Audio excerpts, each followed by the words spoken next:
வணக்கம் நண்பர்களே.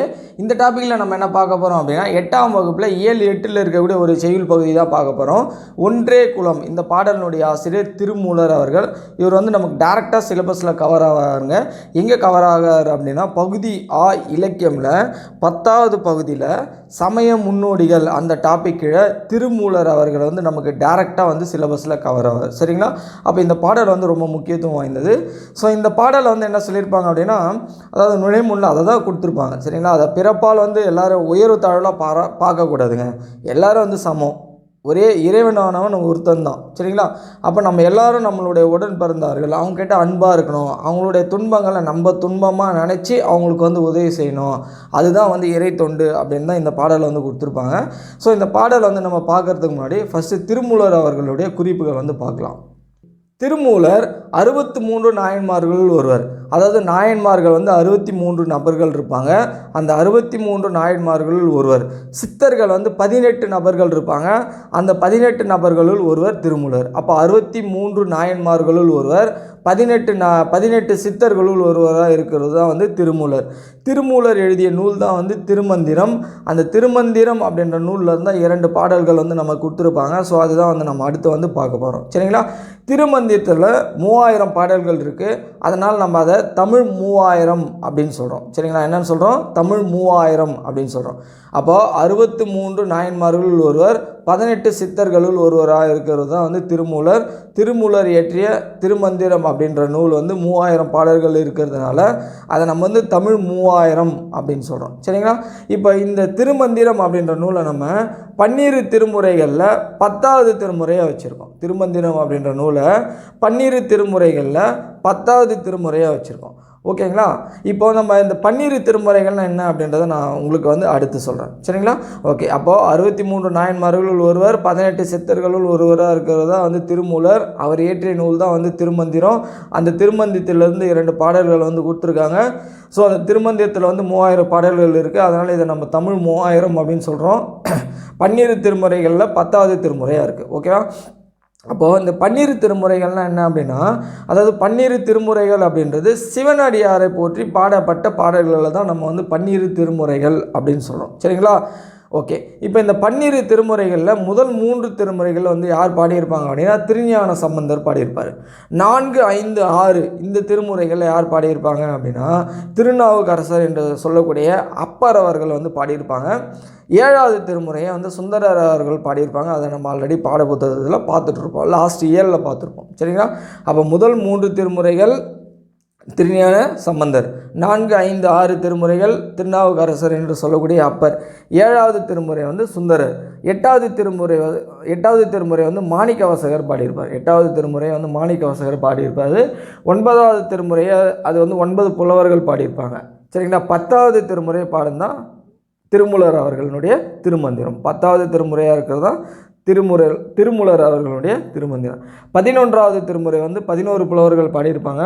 12வது திருமுறை பார்த்திங்க அப்படின்னா சேக்கிழார் எழுதிய பெரிய புராணம் 12வது திருமுறையாக இருக்கும். சரிங்களா? அவ்வளோதான் இதில் திருமூலனுடைய குறிப்புகள். அப்போ 12 திருமுறைகள்னால் என்ன அப்படின்ற ஒரு எக்ஸ்ட்ரா பாயிண்ட்ஸ் உங்களுக்கு சொல்லியிருக்கேன். எக்ஸாம் பாயிண்ட் ஆஃபில் தேவைப்படும். இது நம்ம டெப்த்தாக சிலபஸ் வைஸ் நம்ம பார்ப்போம் ஒன்ஸ் அகைன். அப்போ நம்ம டீட்டெயில்டாக பார்க்கலாம். சரிங்களா? ஓகே. இப்போ நம்ம பாடல் போகலாம். இது பாடல் ரொம்ப சூப்பராக இருக்குங்க. சரிங்களா? முதல் பாடல் கொடுத்துருக்காங்க பாருங்கள். அதாவது இந்த பாடலோட ஷார்ட்கட் ஒன்றும் இல்லைங்க. ஒன்றே நன்றே சென்றே நின்றே மேக்ஸிமம் கொடுத்தா அப்படின்னா முதல் வரி கொடுக்கலாம். ஒன்றே குலம் ஒருவனே தேவன் அப்படின்ற வரி கொடுக்கலாம். அப்போ ஒன்றே நன்றே சென்றே நின்றே அப்படின்னு வந்தால் திருமூலனுடைய திருமந்திரம் ஞாபகம் வச்சுங்க. படமாட நடமாட அப்படின்னு வந்தால் திருமூலனுடைய திருமந்திர பாடல். சரிங்களா? அவ்வளோதான். இப்போ ஷார்ட்கட்டை பார்த்திங்க அப்படின்னா இந்த வார்த்தைகள் ஒன்றே நன்றே சென்றே நன்றே படமாட நடமாட அப்படின்னு பார்த்தா திருமூலனுடைய திருமந்திர பாடல் அப்படின்னு ஞாபகம் வச்சுங்க. சரிங்களா? இப்போ குறிப்புகள் பார்க்கலாம். அதாவது ஒன்றே குலமும் ஒருவனே தேவனும் அருமையாக எழுதியிருப்பார். அதாவது ஒன்றே குலமும் ஒருவனே தேவனும் அப்படின்னா உலகத்தில் உள்ள மக்கள் இங்கே தமிழ்நாடு இந்தியா அப்படிலாம் அவர் சொல்ல எல்லோரும் காமனாக சொல்கிறார். இந்த பூமியில் பிறந்த மக்கள் எல்லோரும் ஒரே இனத்தவர் தான், ஒரே இனத்தை சேர்ந்தவர் தான். எல்லாருக்கும் ஒருவனே தேவன், கடவுள்ன்றவர் ஒருத்தர் தான். நம்ம தான் அதில் என்ன பண்ணுறோம், பாகுபாடு வச்சுருக்கோம். இவர் இந்த கடவுளை, இந்த மதம் இது ஜாதி அப்படின்னு நம்ம தான் பிரித்து வச்சுருக்கோம். அப்போ இந்த உலகத்தில் பிறந்த உயிரினங்கள் அனைத்தும் வந்து ஒரே இனத்தினர், அதான் ஒன்றே குலம், ஒருவனே தேவன், அவர்கள் அனைவர்களுக்கும் வந்து கடவுள் யார், ஒருத்தர் தான் அப்படின்றார். நன்றே நினைமின் நமனில்லை நாமனே நாணமே. நமன் அப்படின்னா யமன் அர்த்தம், ஆல்ரெடி பார்த்துருக்கோம். நமன் மரளி அப்படின்னு கலிங்கத்து பரங்களே கொடுத்துருப்பாங்க. அப்போ நமன் மரளி அப்படின்னா காலன், நமன் மரளி காலன் அப்படின்னா யமன் அர்த்தம். அதான் நன்றி நினைமேன், நம்ம மக்கள் எல்லாமே வந்து ஒரே இனத்தினர் தான், கடவுள் என்றவர் ஒருத்தர் தான் அப்படின்னு நம்ம மனசில் நினச்சோம் அப்படின்னா, அவங்க யார் நினைக்கிறாங்களோ அவங்க யாரை பற்றி பயப்பட வேண்டிய அவசியம் இல்லை. அப்படின்னா நாணமே அப்படின்னா கூசாமல் அப்படின்னு அர்த்தம். யமனை பற்றி நினைக்க வேண்டிய பயமே கிடையாது. சரிங்களா? அதுக்கு அடுத்த வரி கொடுத்துருக்காங்க பாருங்கள். சென்றே புகும் கதி இல்லை நும் சித்தத்து நின்றே நிலை பெற நீர் நினைந்து உய்மினே அப்படின்னா ஈடேறுங்கள் அப்படின்னு அர்த்தம். அதாவது இந்த உலகத்தில் பிறந்த அனைத்து உயிரினங்கள் வந்து ஒரே இனத்தினர் தான், கடவுள் வந்து ஒருத்தர் தான் அப்படின்னு நம்ம நினச்சோம் அப்படின்னா யமனை பற்றி நம்ம பயப்பட வேண்டிய அவசியம் இல்லை. அப்படி சித்தத்து அப்படின்னா உள்ளம்னு அர்த்தம். அந்த மாதிரி நம்ம உள்ளத்தில் மனசில் வந்து நினச்சோம் அப்படின்னா, நம்ம உய்மினே அப்படின்னு நினச்சிட்டு இருந்தோம் அப்படின்னா நம்ம மக்களினுடைய மனசில் வந்து நிலையாக இருக்கலாம் அப்படின்றத முதல்னுடைய பாடலில் வந்து கொடுத்துருப்பாங்க. சரிங்களா? அடுத்து இரண்டாவது பாடல்கள் இன்னும் அருமையாக இருக்கும். படமாட கோயில் பகவர்க்கு ஒன்றியில் நடமாட கோயில் நம்பர்க்கு அங்காகா. நடமாட கோயில் நம்பர்க்கு ஒன்றியில் படமாட கோயில் பகவர்க்கு அது ஆமே. சரிங்களா? சூப்பரான ஒரு பாடல். சரிங்களா? இது மனப்பாட பகுதியாகவும் இருக்குது, நமக்கு சிலபஸில் இருக்குது. அதான் படமாட கோயில் அப்படின்னா ஒன்றும் இல்லைங்க, நம்ம கோயில் போகிறோம், கோயிலில் வந்து நம்ம இறைவனுக்கு வந்து காணிக்கை வந்து செலுத்துகிறோம். அப்போ இறைவனுக்கு நீ வந்து காணிக்கை செலுத்துகிற அப்படின்னா பகவர்க்கு ஒன்று ஈல் அப்படின்னா கொடுக்கறதுன்னு அர்த்தம். நடமாட கோயில் நம்பர்க்கு அங்காகா, அதாவது இறைவனுக்கு காணிக்கை செலுத்தினா அப்படின்னா அது மனிதர்களை வந்து சேராது. அதாவது ரொம்ப துன்பமாக இருக்கக்கூடிய கஷ்டப்பட்டு இருக்கக்கூடிய அந்த மனிதனுக்கு வந்து போய் சேராது. ஆனால் அடுத்த வரி கொடுத்துருக்காங்க பாருங்கள். நடமாட கோயில் நண்பர்க்கு ஒன்றியில், அதாவது துன்பத்தில் இருக்கக்கூடிய ஒரு மனிதன், கஷ்டத்தில் இருக்கக்கூடிய ஒரு மனிதனுக்கு நீ வந்து ஏதாவது வந்து கொடுத்து ஹெல்ப் பண்ணுற அப்படின்னா படமாட கோயில் பகவர்க்கு அது ஆமே அப்படின்னு சொல்கிறார். அதாவது துன்பத்தில் இருக்க, அதாவது இறைவனுக்கு நீ வந்து காணிக்கை செலுத்தின அப்படின்னா அது இறைவனுக்கு போய் சேரும்.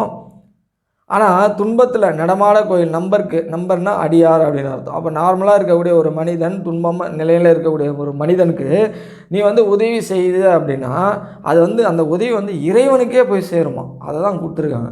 நடமாட கோயில் நம்பர்க்கு ஒன்று ஈல் படமாட கோயில் பகவர்க்கு அது ஆமே அப்படின்னு கொடுத்துருக்காங்க. சரிங்களா? இவ்வளோ அற்புதமாக வந்து அவர் எழுதியிருக்காரு பாருங்கள். சரி, ஓகே, பொருள் குறுக்க பார்க்கலாம். நமன் அப்படின்னா என்ன அர்த்தம் அப்படின்னா யமன் அர்த்தம், ஆல்ரெடி பார்த்துருக்கோம். மரளி காலன் அப்படின்னா யமன் அர்த்தம். சித்தம் அப்படின்னா உள்ளம்னு அர்த்தம். நம்பர் அப்படின்னா அடியார், நம்பர் அப்படின்னா அடியார். படமாட கோயில் அப்படின்னா படங்கள் அமைந்த மாடங்களை உடைய கோயில், படங்கள் அமைந்த மாடங்களை உடைய கோயில் தான் வந்து படமாட கோயில் அப்படின்னு சொல்கிறோம். நாணமே அப்படின்னா கூசாமல் அப்படின்னு அர்த்தம். நாணமே அப்படின்னா கூசாமல். உய்மீன் அப்படின்னா ஈடேறுங்கள் அப்படின்னு அர்த்தம். ஈல் அப்படின்னா வழங்கினால், ஈல் அப்படின்னா வழங்கினால், உய்மீன் அப்படின்னா ஈடேறுங்கள். சரிங்களா? அவ்வளோதான். அதுக்கடுத்து வந்து நம்ம நூல் குறிப்பு, ஆசிரியர் குறிப்பு ஆல்ரெடி பார்த்துட்டோம். இப்போ வந்து புத்தக பயிற்சி பார்க்கலாம். அறநெறியில் வாழ்பவர்கள் உயிரை கவரும், யாரை கண்டு அஞ்ச மாட்டார்கள், யாரை பார்த்து பயப்பட மாட்டாங்களாம். நமன்னா என்ன, யமன். ஒன்றே குலம் என்று கருதி வாழ்வதே மனித பண்பாகும். நமன் இல்லை அப்படின்னா நமன் கூட்டல் இல்லை, நமன் கூட்டல் இல்லை. நம்பர்க்கு கூட்டல் அங்கு அப்படின்னா நம்பர்க்கு அங்கு, நம்பர்க்கு கூட்டல் அங்கு அப்படின்னா நம்பர்க்கு அங்கு. சரிங்களா? அவ்வளோதான். அதுக்கடுத்து வந்து பார்த்திங்க அப்படின்னா நமக்கு இன்னொரு பாடல் வந்து கொடுத்துருப்பாங்க. மெயினான ஒளி, குணங்குடி மஸ்தான் அவர்கள் எழுதிய மெயினான ஒளியில் வந்து பாடல் கொடுத்துருப்பாங்க. அதான் ஐம்பொறிகளின் ஆசைகளை அடக்கி அறிவின் வழியில் செல்வதாக அமையக்கூடிய ஒரு பாடல் வந்து இது நல்லாயிருக்கும் அந்த பாடல். ஸோ இந்த பாடலினுடைய கருத்துக்களை வந்து நம்ம அடுத்த வீடியோவில் பார்க்கலாம். ஸோ அந்த கருத்துக்களை வந்து நீங்கள் பார்க்கணும் அப்படின்னா இங்கே கொடுத்துருக்கக்கூடிய இந்த வீடியோ கிளிக் பண்ணிங்க அப்படின்னா மெயினான ஒளியினுடைய கருத்துக்கள் நம்ம இந்த வீடியோவில் பார்க்கலாம். சரிங்களா? நன்றி.